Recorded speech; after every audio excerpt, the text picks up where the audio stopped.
注意瞧了，越南表妹刚从海里钓上来的鱿鱼赫然出现在眼前。这条鱿鱼浑身雪白，体型硕大，一看就十分新鲜。任谁看到这样的鱿鱼，都会忍不住想象它那鲜美的滋味。要是能直接在船上，趁着新鲜劲儿把它烹饪吃掉，那该是多么惬意的享受啊！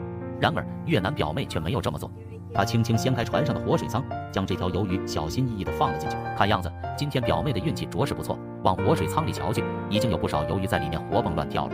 可别以为这样就大功告成了，目前虽然收获不少，但仔细算算，距离能回本还差着好大一截呢。原来表妹包了这条船出海钓鱼，要想不亏本，还得钓够一定数量的鱿鱼才能赚回包船的钱。